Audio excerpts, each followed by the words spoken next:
a brand new episode of Once Upon a Time.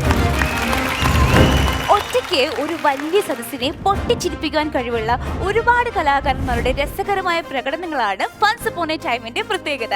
ഒരിക്കൽ കൂടി ഫൺസ് upon A ടൈമിലേക്ക് സ്വാഗതം ചെയ്യുന്നു. നമ്മുടെ ഷോയുടെ എനർജി പാക്കറ്റ്സ് ആയ ഇന്നസെന്റ് സാറിനെയും രമേശ് ചേട്ടനെയും സ്വാഗതം ചെയ്യുകയാണ്. Welcome Innocent sir. Welcome Ramesh ചേട്ടൻ. എനിക്ക് എന്റെ ഒരു സന്തോഷം ഇവിടെ പങ്കുവെക്കാൻ തോന്നുവാണ്. സന്തോഷങ്ങൾ മാത്രമേ ഈ വേദിയിൽ പങ്കുവെക്കാവുള്ളൂ. എന്റെ ആദ്യത്തെ ചിത്രത്തിൽ തന്നെ എനിക്ക് ഇന്നസെന്റ് സാറിന്റെ കൂടെ അഭിനയിക്കാനുള്ള ഒരു വലിയ ഭാഗ്യം കിട്ടിയിട്ടുണ്ട്. എനിക്ക് ആദ്യമായിട്ടൊരു ഫിലിം ക്രൂവിന്റെ കൂടെ വർക്ക് ചെയ്യുന്നതിന്റെ ഒരു ടെൻഷനും കാര്യങ്ങളൊക്കെ ഉണ്ടായിരുന്നു. പക്ഷെ എന്നെ അവിടെ ഒരുപാട് എന്നെ ആശ്വസിപ്പിച്ചതും സന്തോഷിപ്പിച്ചതും ഒരു കാര്യം എന്താണെന്ന് വെച്ചാൽ, ഇന്നസെന്റ് സാർ വളരെ സീനിയർ ആയിട്ടുള്ള ഒരു ആർട്ടിസ്റ്റാണ്. ഞാൻ പുതിയൊരു അഭിനേത്രി. എന്നാൽ പുതിയ ആൾക്കാരെ ചേർത്ത് നിർത്തുക, മാറ്റി നിർത്താതിരിക്കുക എന്നൊരു കാര്യം ഇന്നസെന്റ് സാറ് എനിക്ക് ചെയ്തു തന്നിട്ടുണ്ട്. അവിടെ അത് ചെയ്തു കൊടുത്തെങ്കിലും അതേ സിനിമയിൽ അഭിനയിക്കാൻ വന്ന വേറെ രണ്ട് ആമ്പിള്ളേർ ടെൻഷൻ അടിച്ച് പേടിച്ചിരുന്നു എന്നാണ് ഞാൻ കേട്ടത്. ഈ പുതിയ ആൾക്കാരെ ദുരുപയോഗം ചെയ്ത ഒരാളുണ്ട്. അത് ധർമ്മജനാണ്. പണ്ട് ധർമ്മജൻ സുന്ദരി സുന്ദരി എന്ന് പറഞ്ഞൊരു സീരിയൽ എഴുതുക, അതിന്റെ സ്ക്രിപ്റ്റ് എഴുതുക. ദിവസം 7 സീൻ വേണം ഒരു ദിവസം ഒരു സീരിയൽ ഷൂട്ട് ചെയ്യണമെങ്കിൽ. ഇവൻ രാത്രി എന്തൊക്കെയോ തിരക്കഴിഞ്ഞ് പ്രോഗ്രാമും കഴിഞ്ഞ് വന്നിട്ട് ഒന്നും എഴുതിയിട്ടില്ല. അപ്പോൾ രാവിലെ ഒരു 2 മണിക്കൂർ ഉണ്ടെങ്കിൽ എഴുതാം, പക്ഷെ 2 മണിക്കൂർ കിട്ടണം. 8 മണിക്ക് ഷൂട്ടിംഗ് തുടങ്ങും. എന്ത് ചെയ്യണമെന്ന് അറിയില്ല. അപ്പോൾ കൃത്യം ഒരാൾ വന്നിട്ട് എനിക്ക് എന്തെങ്കിലും ഒരു വേഷം തരണം എന്ന് പറഞ്ഞു. ധർമ്മൻ അപ്പം തന്നെ ഒരു കോംപ്ലിക്കേറ്റഡ് സീൻ ഇയാൾ പറയുമ്പോൾ ഇയാൾ പറഞ്ഞു, അയാൾ പറഞ്ഞപ്പോൾ ഞാൻ പറഞ്ഞിട്ട് ശേഷം ഇയാൾ പറഞ്ഞിട്ടെന്നൊക്കെ പറഞ്ഞൊരു സീൻ എഴുതിയിട്ട് ഈ പുതിയ ആൾക്കും കൊടുത്തു വിട്ടു. അയാൾ 2 മണിക്കൂർ നിന്ന് തെറ്റിച്ചു. ആ സമയം കൊണ്ട് ബാക്കിയുള്ളത് മുഴുവൻ എഴുതി ഉണ്ടാക്കി കൃത്യമായിട്ട്. ഇപ്പം ഇന്നസെന്റ് ഏട്ടൻ നമ്മളോടൊപ്പം ഉണ്ട്. ഞാൻ എൻ്റെ ഒരു പേഴ്സണൽ കാര്യം പറഞ്ഞു. പേഴ്സണൽ ഞാൻ ഒബ്സർവ് ചെയ്തൊരു കാര്യം പറഞ്ഞുതരാം. എനിക്ക് ജുബ്ബ ഒരു ഇന്ത്യക്കാരാണുങ്ങൾ ഇടുന്ന സാധാരണ വേഷമൊക്കെയാണ് നമ്മൾ ഇഷ്ടംപോലെ കണ്ടിട്ടൊക്കെ ഉണ്ടെങ്കിലും എന്നെ സംബന്ധിച്ച് മലയാളികളിൽ ജുബ്ബ ഇട്ട് കാണാൻ ഇഷ്ടപ്പെടുന്ന, ജുബ്ബ ഇട്ടാൽ നല്ല ഫിനിഷിംഗ് ഉള്ള, ജുബ്ബ ഇട്ടാൽ ഏറ്റവും നന്നായി ചേരുന്ന 3 പേരേ ഉള്ളൂ ഇന്നസെന്റ് ഏട്ടാ. ആരൊക്കെയത്? ഒന്ന് KM മാണി സാർ, 2 ദാസേട്ടനാണ്. ദാസേട്ടനെ നമ്മൾ ജുബ്ബയിട്ടേ കാണാറുള്ളൂ, നല്ലൊരു അഴകാണ്. 3ാമത് ഇന്നസെന്റ് ഏട്ടനാണ്. അപ്പൊ ചോദ്യം സത്യമല്ലേ? ശരി, ഇന്നസെന്റ് ഏട്ടൻ ജുബ്ബ, ഒരു സ്വർണമാല, കല്ല് പതിപ്പിച്ച ഒരു മോതിരം, ഗോൾഡൻ ഫ്രെയിമിന്റെ ഒരു കണ്ണട, ഇതിന്റെ പിന്നിൽ എന്തെങ്കിലും ഒരു ഉദ്ദേശമുണ്ടോ? എന്നെ സംബന്ധിച്ചിടത്തോളം ഞാൻ വലിയൊരു കലാകാരനല്ല, വലിയൊരു ആക്ടറല്ല, വലിയൊരു പാട്ടുകാരനല്ല. അപ്പം നമ്മൾ എപ്പോഴും ചില കാര്യങ്ങൾ നമ്മൾ ഉണ്ടാക്കണം. ഇപ്പോൾ ഒരു ജുബ, അങ്ങനെ ഒരു മണിമാല, ഒരു ഗോൾഡൻ ഫ്രെയിം ഇതൊക്കെ വെച്ചിട്ട് അങ്ങനെ ഉള്ളത് വെച്ചിട്ട് വരുമ്പോൾ തന്നെ ആളുകൾ അയാളൊരു കലാകാരനാണെന്നേ എന്ന് പറയും. മനസ്സിലായില്ലേ? അതല്ല എന്നുള്ള ബോധം എനിക്കുള്ളത് കൊണ്ടാണ് ഞാൻ ഈ പണി റെഡിയാക്കി വെച്ചിരിക്കുന്നത്. സപ്പോർട്ടിന് വേണ്ടി എടുത്തിട്ടേക്കാണ്. അത്രയേ ഉള്ളൂ, അല്ലാണ്ട് വേറെ ഒന്നുമല്ല. പിന്നെ വേറൊരു കാര്യം, ഈ ജുബയ്ക്ക് ഏതാണ്ട് നല്ല നീളമുണ്ട്. അപ്പോൾ ഈ സിനിമയിലൊക്കെ അഭിനയിക്കുന്ന കാരണം വല്ല തിരക്കിലൊക്കെ പെട്ട് ആരെങ്കിലും മുണ്ട് വലിച്ചുകൊണ്ട് പോയാലും ജുബ രക്ഷിക്കും. ജുബ നമ്മൾ, അതുകൊണ്ട് ഞാനും ഒരു ജുബയാക്കുന്നതാണ് നല്ലത്. ഓക്കെ, അപ്പൊ നമുക്ക് ഇന്നത്തെ സ്റ്റാൻഡപ്പ് കൊമേഡിയനെ ക്ഷണിച്ചാലോ? ഉറപ്പായും, തീർച്ചയായിട്ടും വിളിക്കൂ. ഫൺസ് അപ്പോൺ എ ടൈമിന്റെ വേദിയിലെത്തുന്നു stand up comedian Kannanunni from Alappuzha.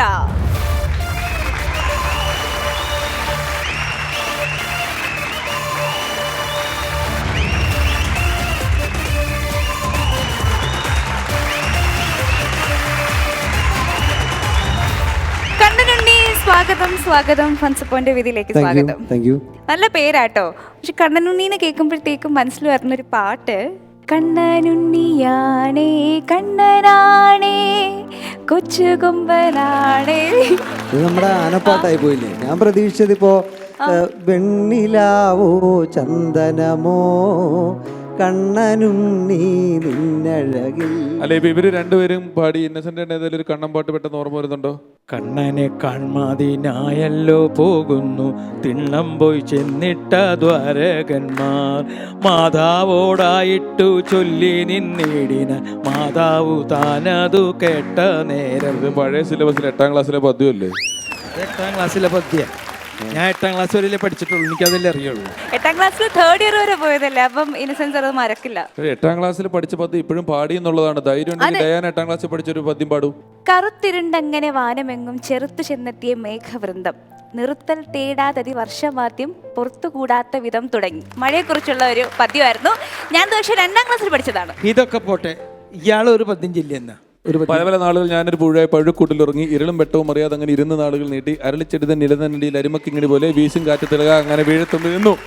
ഇതൊരു 500 പ്രാവശ്യം ഇമ്പോസിഷൻ എഴുതിയിട്ടില്ല. അതാണ് ആ സ്പീഡ്. ഹിന്ദി എന്നൊരു ഓർമ്മയുണ്ടോ എന്റെ സെന്റർ പഠിച്ച കാലത്തെ? अपने अंधे माता पिता को कांवर में बैठ करते तीर्थ यात्रा ले चित्र देखा. ഹിന്ദി അറിയാമോ?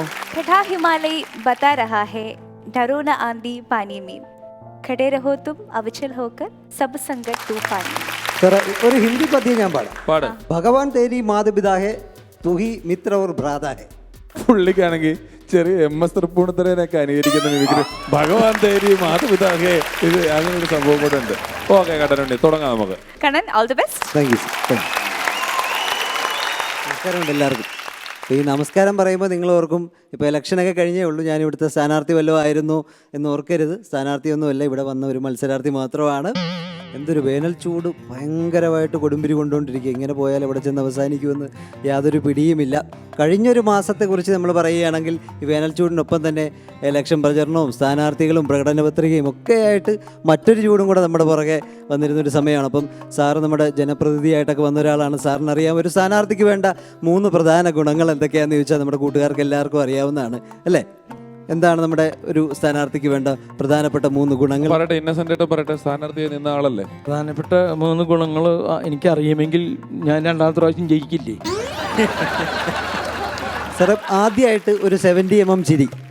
നമ്മുടെ രമേശ് ചേട്ടൻ്റെ പടത്തിലൊക്കെ പറയുന്ന പോലെ കൊലചിരി കിളിചിരി കിളിചിരി കിളിചിരി എന്നൊക്കെ പറഞ്ഞിട്ട് അവരുടെ പാട്ടുണ്ടല്ലോ, അതുപോലെ നല്ല 70mm ഒരു ചിരി നമ്മുടെ മുഖത്ത് ഫിറ്റ് ചെയ്യാൻ പഠിക്കണം. അതോടൊപ്പം തന്നെ എന്ത് നുണയും വിളിച്ചു പറയാൻ പറ്റിയ ഒരു നാക്ക് നമുക്കുണ്ടായിരിക്കണം. ഇതിന് ശേഷം ഇത് രണ്ടും ഇല്ലെങ്കിലും 3ാമതായിട്ട് പ്രധാനപ്പെട്ട സംഭവമാണ് ഒരു വെള്ളയും വെള്ള മുണ്ടും വെള്ള ഷർട്ടും. അപ്പോൾ ഇലക്ഷൻ പ്രചരണം ഇങ്ങനെ കൊടുമ്പിരി കൊണ്ട് നടക്കുന്ന ആ ഒരു ചൂടിൻ്റെ സമയത്ത് രാവിലെ എഴുന്നേക്കും നമ്മൾ. വേറൊന്നും കൊണ്ടല്ല, ഉറക്കം തീർന്നുകൊണ്ടല്ല. ഈ പ്രചരണം രാവിലെ മൈക്ക് അനൗൺസ്മെൻറ്റ് തുടങ്ങും. ബല്ലോ ജഗട് സ്ഥാനാർത്ഥിയെ പറഞ്ഞിട്ട് ഇങ്ങനെ തുടങ്ങും. എല്ലാവരും കൂടെ അലച്ചുകൊണ്ട് ഒരു സമയത്താണ് വരുന്നത്. ആ സമയത്ത് നമ്മുടെ ഉറക്കം പോകും. അങ്ങനെ ഞാനും എൻ്റെ മോനും കൂടെ ഉമ്മറത്ത് വന്നിങ്ങനെ ഉറക്കച്ചിടവോടെ ഇരിക്കുമ്പോൾ ഞാൻ അവനോട് ചോദിച്ചു, മോനെ വലുതാകുമ്പോൾ മോൻ എന്താകാനാണ് ആഗ്രഹം? മോനെ ഞാൻ ഡോക്ടറാക്കണോ, എഞ്ചിനീയർ ആക്കണോ, ഇവിടം വരെ വേണേലും കൂലിപ്പണി എടുത്താണേലും മോനെ ഞാൻ പഠിപ്പിക്കാം. അപ്പോൾ അവൻ പറഞ്ഞു, അച്ഛാ എനിക്കൊരു സിനിമാ നടനാകാനാണ് ഒരുപാട് ആഗ്രഹം എന്ന് പറഞ്ഞു. അപ്പോൾ എനിക്ക് ഒരുപാട് സന്തോഷമായി. കാരണം ഈ സിനിമാ നടനാകുക, കലാകാരൻ എന്നുള്ള ഒരു പദവിയിലേക്ക് അവൻ എത്തിപ്പെടുക എന്നുള്ളത് എനിക്ക് ഏറെ ഇഷ്ടപ്പെട്ടു. ഞാൻ പറഞ്ഞു, ഇന്നസെൻ്റ് ചേട്ടനെ പോലുള്ള ഒരാളെ കൊണ്ടൊക്കെ ഞാൻ അഭിനയം പഠിപ്പിച്ചു തരാം, അവിടം വരെ കൊണ്ടുപോയി വേണേലും ഞാൻ പഠിപ്പിക്കാമെന്ന് പറഞ്ഞു. അപ്പോൾ ഞാൻ ചോദിച്ചു, മോനെ എന്തുകൊണ്ടാണ് നീ ഈ അഭിനയം തിരഞ്ഞെടുക്കാൻ, സിനിമ തിരഞ്ഞെടുക്കാൻ കാരണം? അപ്പോൾ അവൻ പറഞ്ഞു, അച്ഛാ ഒരു 5 or 6 സിനിമ കഴിയുമ്പോൾ എന്നെ ആളുകൾ തിരിച്ചറിയും. സിനിമയിൽ ഞാൻ ഫ്ലോപ്പായാലും അതുവഴി ഞാൻ രാഷ്ട്രീയത്തിൽ പൊക്കോളാം എന്നാണ് അവനോട് പറഞ്ഞത്. കാരണം രണ്ടിടത്തും വേണ്ടത് അഭിനയം തന്നെയാണ്. പൊതുവേ വേറെ കാര്യമുണ്ട്, ഒരുപാട് പേര് പറയും സ്ഥാനാർത്ഥികൾ ഭയങ്കരമായിട്ട് അഭിനയിക്കണം, ചിരി അഭിനയിക്കണം എന്നൊക്കെ. പക്ഷെ സ്ഥാനാർത്ഥികളെക്കാളും അഭിനയിക്കുന്നവരാണ് വോട്ടർമാർ. അതറിയാവോ? അവരെല്ലാ സ്ഥാനാർത്ഥികളോടും ഒരേപോലെ വോട്ട് ചെയ്യാൻ സമ്മതിക്കും. അതിന്റെ അഭിനയമില്ലേ? അപ്പൊ ചെയ്യണം കേട്ടോ. ഓ ചെയ്യാം, എന്നിട്ട് പറ്റിക്കുകയും ചെയ്യും. ഉറപ്പായിട്ട് ഇവിടെ ഉള്ള 7 വോട്ട് നിങ്ങൾക്ക് തന്നെയല്ലേ ഓക്കെ എന്ന് പറയും. ഒരു കാര്യമില്ല, ഇവർ ഏതോ ഒരാൾക്കേ ചെയ്യുള്ളൂ. പക്ഷെ അവർ 3 പേരെടുത്തും ഒരുപോലെ അഭിനയിക്കാൻ കഴിവുള്ളതാണ് ഓരോ വോട്ട്. എൻ്റെ ഭാര്യ അതുപോലെ തന്നെ. ഭാര്യ ഏത് സ്ഥാനാർത്ഥി വന്നാലും പറയും, ഈ വീട്ടിൻ്റെ മുമ്മറത്തൊരു ഫ്ലെക്സ് വെക്കണേ, നിങ്ങളുടെ ഒരു ഫ്ലെക്സ് വെച്ചിട്ട് മസ്റ്റായിട്ട് പോകണേന്ന് പറയും. ഞാൻ ആലോചിച്ചു, ഇവർക്ക് എന്താ ഇത്ര സ്നേഹം എല്ലാവരോടും? കുറച്ച് കഴിഞ്ഞാണ് പറയുന്നത്, എടാ മനുഷ്യ, നിങ്ങൾ കുറേ നാളായി ആ ബാത്റൂമിൻ്റെ വാതിൽ ശരിയാക്കാൻ പറഞ്ഞിട്ട്, അവരൊരു ഫ്ലെക്സ് കൊണ്ട് വെച്ചാൽ അത് വെച്ചെങ്കിലും അത് അടയ്ക്കാമല്ല എന്നുള്ള രീതിയിൽ പിന്നീടാണ്.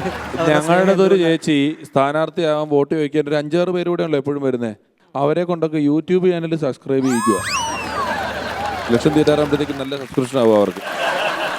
ഞാനും മോനും കൂടെ ഇങ്ങനെ സംസാരിച്ചുകൊണ്ടിരിക്കുന്ന സമയത്ത് അവന് എന്നോടിങ്ങനെ ഒരുപാട് സംശയങ്ങൾ ചോദിച്ചു. അച്ഛാ എന്താണ് ഈ അണികൾ? ഞാൻ പറഞ്ഞു, പണിയെടുക്കാൻ വേണ്ടിയുള്ളവരാണ് ഈ അണികൾ എന്ന് നമ്മൾ പറയുന്നത് എന്നൊക്കെ പറഞ്ഞിരിക്കുമ്പോഴാണ് ഗേറ്റ് തുറന്ന് 70mm ചിരിയോടെ സ്ഥാനാർത്ഥി എൻ്റെ മുന്നിലേക്ക് വരുന്നത്. വന്ന പാടെ തോളത്ത് തട്ടിയിട്ട് അദ്ദേഹം പറഞ്ഞു, കള്ളൻ, അങ്ങനെ തടിച്ചു കൊഴുത്ത് ഇങ്ങനെ വെളുത്തൊക്കെ ഇരിപ്പുണ്ടല്ലോ, ആൾ മാറി 5 കൊല്ലം കൊണ്ട് എന്ന് പറഞ്ഞു. എനിക്കത് അത്ര പിടിച്ചില്ല. മാത്രമല്ല എൻ്റെ മോനെ എടുത്ത് എക്കത്ത് വെച്ചിട്ട് പറഞ്ഞു, അച്ഛനെ പോലെ തന്നെ മോൻ ഇരിപ്പുണ്ട് എന്നും പറഞ്ഞു. അത് കേട്ടപ്പോൾ എൻ്റെ കൺട്രോൾ പോയി. ഞാൻ പറഞ്ഞു, ചേട്ടാ അതെൻ്റെ മോനാണ്. നിങ്ങൾ തോളത്ത് തട്ടിയത് എൻ്റെ വീട്ടിൽ പണിക്ക് വന്ന ബംഗാളിയുടെ തോളത്താണ്, ജഹാംഗീറിൻ്റെ തോളത്ത്. അപ്പോൾ ഇതൊക്കെ പറഞ്ഞു വന്നപ്പോൾ ഈ ഇലക്ഷൻ ആയിട്ട് ഞാൻ കൂട്ടിക്കൊഴിച്ച് നോക്കിയപ്പോൾ കുറേ ഭക്ഷണ പദാർത്ഥങ്ങളുമായിട്ട് നമുക്ക് ഇവരെ താരതമ്യപ്പെടുത്താൻ സാധിക്കും. ആദ്യമായിട്ട് ചില സ്ഥാനാർത്ഥികളെ നമുക്ക് പുട്ടായിട്ട് താരതമ്യപ്പെടുത്താൻ സാധിക്കും. അതുപോലത്തെ തള്ള. അപ്പം നമ്മുടെ പിഷാരടി ചേട്ടൻ പറയുന്ന പോലെ ഒരു ഗ്ലാസ് പുട്ടുപൊടിക്ക് ഒരു ഗ്ലാസ് വെള്ളം. അവരുടെ ഒരു തള്ളു കേട്ടാൽ ഒരു ഗ്ലാസ് വെള്ളം അപ്പം തന്നെ നമ്മൾ കുടിച്ചിരിക്കും എന്നുള്ള. ചില സ്ഥാനാർത്ഥികൾ പഴം പോലെയാണ്, അവിടെ ഇല്ല ഇങ്ങനെ കുഴമഴഞ്ഞ പോലെ കിടക്കും. അഥവാ തൊണ്ടേറ്റെങ്ങാനും പോയി കഴിഞ്ഞാൽ അങ്ങോട്ടും ഇല്ല നമ്മുടെ കാര്യം പോക്കാം. ഈ ചില സ്ഥാനാർത്ഥികളെ നമ്മൾ ഗുളികയായിട്ടാണ് താരതമ്യം ചെയ്യുക. അതെന്താണെന്ന് ചോദിച്ചാൽ ഡോക്ടർ എഴുതരും, രാവിലെ ഒന്ന്, ഉച്ചയ്ക്കൊന്ന്, വൈകിട്ട്. അങ്ങനെ 3 നേരം 3 മുന്നണികൾ മാറി ഏത് മുന്നണി പോയി സ്ഥാനാർത്ഥിയാകാൻ പറ്റിയ കുറേ ആളുകൾ, ഗുളിക പോലത്തെ ആളുകളും നമ്മുടെ ഇടയിലുണ്ട്. അവരെ നമ്മൾ മുന്നണി പോരാളികൾ എന്ന് തന്നെയാണ് വിളിക്കുന്നത്. ഞാനൊരിക്കൽ ട്രെയിനിൽ യാത്ര ചെയ്ത് വരുമ്പം എൻ്റെ ഓപ്പോസിറ്റുള്ള ഒരാൾ ഫോൺ എടുത്തിട്ട് വീട്ടിൽ ഭാര്യയെ വിളിച്ച, എടീ ഇത്ര ദിവസമായില്ലേ, ഇത് എത്രാമത്തെ പ്രാവശ്യമാണ് ഞാൻ വിളിച്ച് പറഞ്ഞത്, ആ സൈഡിൽ ഞെക്കൂ, അപ്പം ഇങ്ങനെ നീണ്ടു വരും, അതിൽ ആ വട്ടത്തിലുള്ളത് എടുത്ത് വെക്ക്, ഓക്കെ, ഇനി അകത്തോട്ട് തള്ളി മതി, ഇത്രയും ചെയ്ത സൈസ് ഇത് നീണ്ടു വരുമ്പോൾ അതിലോട്ട് വെച്ചിട്ട് അകത്തോട്ട് തള്ളിയാൽ മതി. ഇപ്പം ഞാനത് CD ഇടാൻ ഭാര്യയ്ക്ക് പഠിപ്പിച്ചു കൊടുക്കും. ഞാൻ ഫോൺ വെച്ചപ്പോൾ പുള്ളിയോട് ചോദിച്ചു, എന്താ ഏട്ടാ പറഞ്ഞു കൊടുക്കുന്നത് ചോദിച്ചു. അച്ഛന് ഗുളിക കൊടുക്കാനേ. കഴുത്തി പിടിച്ച് ഞെക്കിയിട്ട് നാക്ക് പുറത്തോട്ട് വരുമ്പോൾ ഗുളിക എടുത്തു വെച്ചിട്ട് തള്ളിക്കൊടുക്കാൻ വേണ്ടി പറയുന്ന. ഈ ഇലക്ഷനെ കുറിച്ച് പറയുമ്പോൾ ചില സ്ഥാനാർത്ഥികൾ ഈ നോമിനേഷൻ കൊടുക്കുമ്പോൾ അവർ പാപ്പർ ഹർജി നൽകിയ പോലെ അവർക്ക് 1000 രൂപയായിരിക്കും അവരുടെ വരുമാനം എന്നുള്ളതാണ്. ആ ഒരു സമയമാകുമ്പോൾ എങ്ങനെ വരുന്നു എന്നറിയില്ല, 1000 രൂപ അവരുടെ വരുമാനം. അതിൽ 350 രൂപ അവർ സൈക്കിൾ മേടിച്ചതിൻ്റെ ലോണിലേക്ക് മാറ്റും, 650 രൂപ അണ്ണാച്ചിയുടെ പാണ്ടിപ്പലിശയ്ക്ക് കൊടുക്കും, ബാക്കി 2 ഗ്രാം സ്വർണ്ണമാണ് ഭാര്യയുടെ പോക്കറ്റിലുള്ളത്. പക്ഷേ ഇവർക്ക് ഇന്ന് വരെ BPL കാർഡ് കിട്ടിയിട്ടില്ല എന്നുള്ളതൊരു സങ്കടകരമായ കാര്യമാണ്. ഭരണാധികാരി ഇത് സമർപ്പിക്കുമ്പോൾ ഇവർക്ക് 500 രൂപ അങ്ങോട്ട് പോക്കറ്റിൽ വെച്ച് കൊടുത്താലോ വണ്ടിക്കൂലിക്കെന്ന് ആലോചിച്ചിട്ടുണ്ട് എന്ന് വരെ പറഞ്ഞു കേട്ടിട്ടുണ്ട്. ഇപ്പോൾ ഇലക്ഷൻ റിസൾട്ടൊക്കെ വരാറാകുന്ന സമയമായിരിക്കുന്നു. അപ്പോൾ തോൽവികളെക്കുറിച്ചുള്ള പഠനങ്ങളും ഇതേപോലെയൊക്കെ നടക്കുന്നുണ്ട്, തോൽവികളെ പരിശോധന. അപ്പോൾ ഞാൻ ആലോചിക്കാറുണ്ട്, ഈ തോൽവി പരിശോധന ഇത് ഏത് ലാബിലാണ് മൂത്രവും രക്തമൊക്കെ പരിശോധിക്കുന്ന പോലെ ചെയ്യുന്നത് എന്ന് ഇതുവരെ മനസ്സിലായിട്ടില്ല. കാരണം ഇത് അറിഞ്ഞിരുന്നെങ്കിൽ കുറേ ലോക തോൽവികൾ നമുക്ക് അവിടെ കൊണ്ട് ടെസ്റ്റ് ചെയ്യാമായിരുന്നല്ലോ, ഇങ്ങനെയെങ്കിലും മത്സരിക്കാതിരിക്കാൻ നമുക്കത് ചെയ്യാമായിരുന്നല്ലോ എന്നൊക്കെ ആലോചിച്ചിട്ടുണ്ട്. അപ്പോൾ എന്തായാലും ആകെ ഞാൻ കാണുന്ന വികസനം നമ്മളുടെ പൊതുകടത്തിൻ്റെയും സ്ഥാനാർത്ഥികളുടെ വയറിൻ്റെയും ഒക്കെയാണ് കൂടുതൽ. ഇനി അത് നഗരങ്ങളുടെയും നാട്ടുകാരുടെയും ഒക്കെ വികസനത്തിലേക്ക് എത്തട്ടെ എന്ന് പ്രാർത്ഥിച്ചുകൊണ്ട് നിർത്തുന്നു. Kannanunni, thank you. ഇയാളുടെ പേര് ഒന്ന് എഴുതി വെച്ചു. ഏത് മന്ത്രിസഭ വരികയാണെങ്കിലും ഇയാളെ ജയിലിലാക്കാനുള്ള പ്ലാൻ. കാരണം ആർക്കും ഇഷ്ടമല്ലാത്ത കാര്യങ്ങളാണ് പറഞ്ഞുകൊണ്ടിരിക്കുന്നത്. കമ്മ്യൂണിസ്റ്റുകാർക്കും കോൺഗ്രസ്സുകാർക്കും BJPക്കാർക്കും ഒക്കെ ആര് കേട്ടാലും കണ്ണനുണ്ണിനെ വിളിച്ച് ഒന്നുമില്ല, കോടതിയിലേക്കും പോകേണ്ടത് ഇതിനകത്താക്കിട്ടോ. എന്നെ ആര് രക്ഷിക്കരുതെന്ന് വളരെ നിർബന്ധമുള്ള പോലെ, എന്നെ ആര് രക്ഷിക്കരുതെന്ന് വളരെ നിർബന്ധമുള്ള പോലെ. അതാണ് പറഞ്ഞതിൽ കുറെ കാര്യങ്ങളൊക്കെ ശരിയാണ് അല്ലേ? അത് നേരം പോക്കിൽ കൂടി പറഞ്ഞു എന്ന് മാത്രമേ ഉള്ളൂ. നമ്മളൊക്കെ പറയാറുണ്ട് പലതും. നായനാർ സാറാണെങ്കിലും ലീഡറായിരുന്നെങ്കിലും നമ്മുടെ ഒരുപാട് നമ്പാടമാഷൊക്കെ ഉൾപ്പെടെ ഒരുപാട് പേര് ഈ ഹാസ്യത്തിലൂടെയാണ് അവരുടെ ഒരുപാട് വലിയ വലിയ പ്രശ്നങ്ങളെ പരിഹരിച്ചിരുന്നതും കാര്യങ്ങളെ പറഞ്ഞിരുന്നത്. അപ്പോൾ അത് ലഘുവായിട്ട് എടുക്കും. ഇപ്പോൾ ആൾക്കാർ കുറച്ചുകൂടെ ഏത് കാര്യവും വളരെ വൈകാരികമായിട്ട് എടുക്കുന്ന ആൾക്കാരാണ്. വളരെ ലഘുവായിട്ട് എടുക്കാവുന്ന കാര്യങ്ങളേ ഉള്ളൂ. പറഞ്ഞതൊക്കെ എല്ലാവർക്കും അറിയാവുന്ന, എല്ലാവർക്കും കണക്ട് ചെയ്യാവുന്ന കാര്യങ്ങൾ തന്നെയാണ്. കണ്ണനുണ്ണി ഗംഭീരമായിരുന്നു. കണ്ണനുണ്ണിയുടെ ആ ഒരു ഗംഭീര പെർഫോമൻസിന് ശേഷം ഇന്നസെന്റ് സാർ ഒരു കാര്യം ചോദിച്ചോട്ടെ. നമ്മുടെ ഇവിടെ വരുന്ന സ്റ്റാൻഡപ്പ് കൊമേഡിയൻസ് എല്ലാവരും അവരുടെ തുടക്കകാലത്തിലൂടെയാണ് ഇപ്പോൾ കടന്നുപോയിക്കൊണ്ടിരിക്കുന്നത്, തുടക്കക്കാർ തന്നെയാണ്. അപ്പോൾ സാറിൻ്റെ തുടക്കകാലത്ത് സംഭവിച്ച ഒരു നല്ലൊരു ഇൻസിഡൻറ്റ് നമ്മളോട് ഷെയർ ചെയ്യാൻ പറ്റിയ ഇൻസിഡൻറ്റ്? സിനിമയിലെ നെല്ല് എന്ന് പറഞ്ഞ സിനിമ, അതിനകത്തെ ഹീറോ മോഹനാണ്. എനിക്കറിയാം, ഇപ്പോഴും ഉണ്ട് ആ നടൻ. അയാൾ പൂന ഫിലിം ഇൻസ്റ്റിറ്റ്യൂട്ടിൽ നിന്നൊക്കെ പാസ്സായിട്ടുള്ള ആളാണ്. ബാലു മഹേന്ദ്രയാണ് ആ ക്യാമറാമാൻ. രാമു കാര്യാട്ടാണ് ആ സിനിമ ഡയറക്റ്റ് ചെയ്യുന്നത്. KG ജോർജാണ് അസിസ്റ്റന്റ് ഡയറക്ടർ. അഭിനയിക്കുന്ന ആളുകൾ എന്ന് പറയുന്നത് ജയഭാരതി, കനകദുർഗ, KP ഉമ്മർ, ഇങ്ങനെയുള്ള ആളുകളാണ്. മനസ്സിലായോ? അപ്പോൾ ആ സിനിമ വയനാട്ടിലാണ്. അപ്പോൾ എന്നെ സംബന്ധിച്ചിടത്തോളം ഈ സിനിമയിൽ ഞാൻ ഇങ്ങനെ ഇവരുടെ ഓഫീസിൽ പോയി എന്നോട് വരാൻ പറഞ്ഞു. അങ്ങനെ ഞാനും ഇവിടെ നിന്ന് അവിടേക്ക് പോയി. നമ്മൾ ആ സമയത്ത് ചെയ്യേണ്ട ചില കാര്യങ്ങളുണ്ട്. എന്ന് പറഞ്ഞാൽ കാര്യാട്ട് സാറ് എവിടെ നോക്കിയാലും ഇന്നസെൻറ്റിനെ കാണാം. അദ്ദേഹത്തിന് വെള്ളം കുടിക്കണമെന്ന് ദാഹിക്കുന്നുണ്ടെങ്കിൽ അതിനേക്കാളും മുമ്പ് ഞാനതറിയും. അപ്പം ഞാൻ ഒരു ഗ്ലാസ് വെള്ളം കൊണ്ടുവരുന്നു. അപ്പോൾ കാര്യാട്ട് സാർ എന്നെ ഒന്ന് നോക്കും. ഇതൊക്കെ സിനിമയിൽ എനിക്ക് നല്ല ഏതെങ്കിലും റോള് കിട്ടാനോ അദ്ദേഹത്തിൻ്റെ ഒരു ഇഷ്ടം സമ്പാദിക്കാൻ വേണ്ടി ഞാൻ ചെയ്യുന്ന കാര്യങ്ങളാണ്. അപ്പോൾ ഒരു ദിവസം രാത്രി ഷൂട്ടിംഗ് എല്ലാം കഴിഞ്ഞതിന് ശേഷം അന്ന് രാത്രി ഒരു പാർട്ടി ഉണ്ടായിരുന്നു. അപ്പോൾ ആ പാർട്ടിയിൽ രാമു കാര്യമായിട്ട് ആ സാറുണ്ട്, ആ KP ഉമ്മർ, ഇവരെല്ലാം പ്രേമനസീർ അഭിനയിക്കുന്നുണ്ട് ഈ സിനിമയ്ക്കകത്ത്. അപ്പോൾ എല്ലാവരും ഉണ്ട്. അപ്പം അങ്ങനെ ഇരിക്കുമ്പോൾ ഒരു ഏതാണ്ട് ഒരു 9:30 രാത്രി 10 മണി ആ സമയത്ത് എന്നൊക്കെ പറയുമ്പോൾ ഒരു ചെറിയ ഒരു സുഖം ഉണ്ടാവുന്ന സമയമാണല്ലോ. അപ്പോൾ ആ സമയത്ത് സന്തോഷമായി ഇല്ലേ, കയ്യടിക്കുക, മോനെ കളി വേണ്ടാട്ടാ, അങ്ങനെ ആ ചെറിയൊരു സുഖത്തിൻ്റെ ആ ലഹരിയുടെ ഉള്ളിൽ, ലഹരി എന്ന് ഞാൻ പറഞ്ഞു പോയില്ലേ, കുഴപ്പമില്ല. മോഹൻ എവിടെയെന്ന് ചോദിച്ചു ഈ ഹീറോ. ഇപ്പൊ പറഞ്ഞു മോഹൻ വന്നില്ല എന്ന് പറഞ്ഞു. അത് കാര്യാട്ട് സാറിന് അത്ര ഇഷ്ടമായില്ല. അപ്പം ഞാൻ കാര്യാട്ട് സാറിൻ്റെ അടുത്തുണ്ട്. അപ്പം അദ്ദേഹം പറഞ്ഞു, അതെ എന്താ അയാൾക്ക് കുഴപ്പം, അയാൾ എന്തുകൊണ്ട് വന്നില്ല, ഇവിടെ ഇന്നിങ്ങനെ ഒരു പാർട്ടി നടക്കുന്നത് അയാൾക്ക് അറിയില്ലേ. അപ്പം അയാളൊരു ഇൻസ്റ്റിറ്റ്യൂട്ടുകാരനാണ്.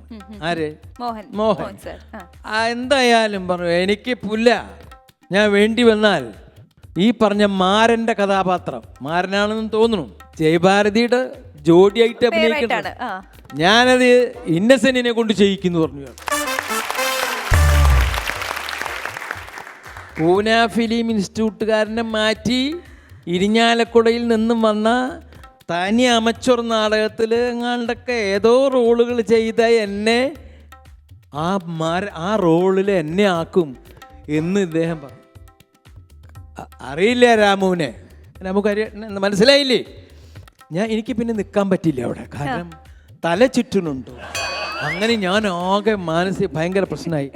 ഞാൻ അങ്ങനെ എൻ്റെ അവിടെ ഒരു ചെറിയ വീടുണ്ട് ഞങ്ങൾക്ക് കിടക്കാനായിട്ട്. ആ വീട്ടിൽ ഞങ്ങൾ വാടകയ്ക്ക് എടുത്തിരിക്കുന്നതാണ്. അവിടെ പോയിട്ട് കിടന്നു. രാത്രി ഉറക്കം വരുന്നില്ല എനിക്ക്.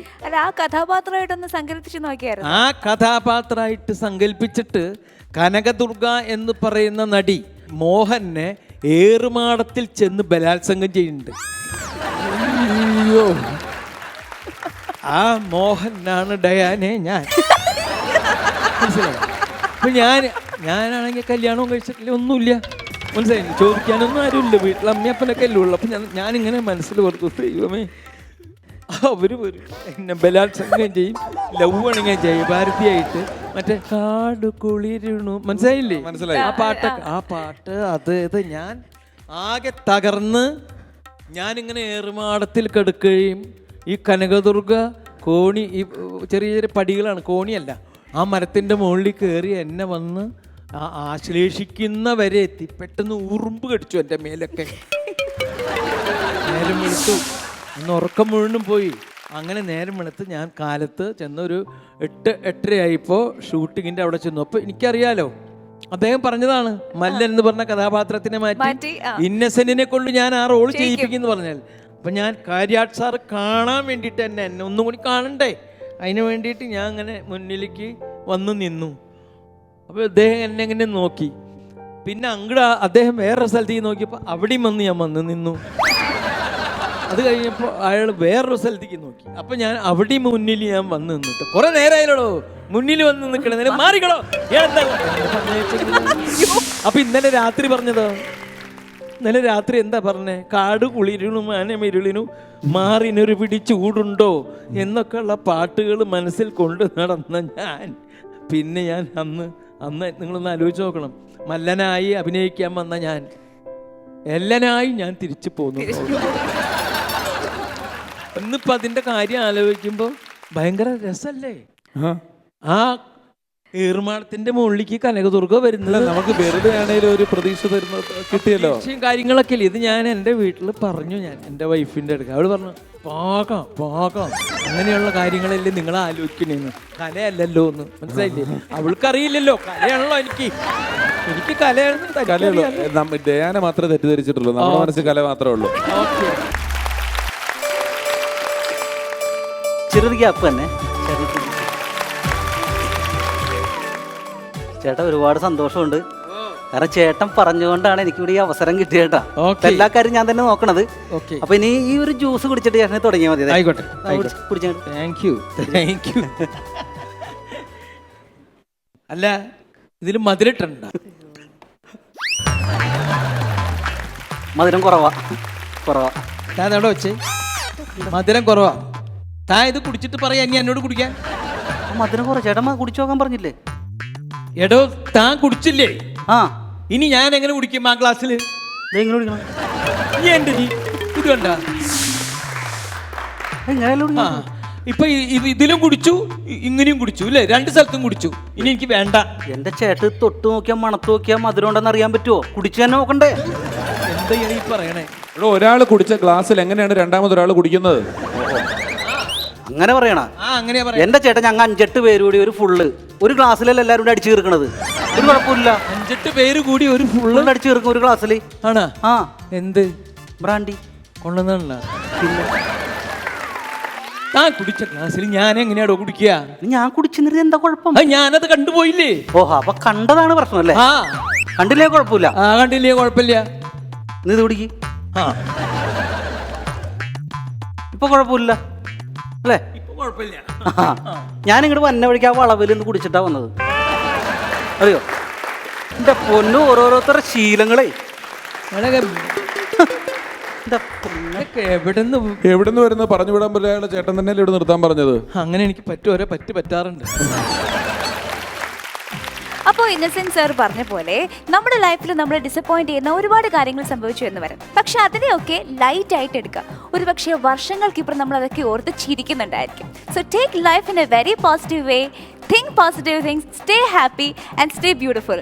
എന്തായാലും ഫൺസ് അപ്പോൺ എ ടൈമിന്റെ മറ്റൊരു എപ്പിസോഡിലൂടെ നമുക്ക് വീണ്ടും കാണാം. Until then bye.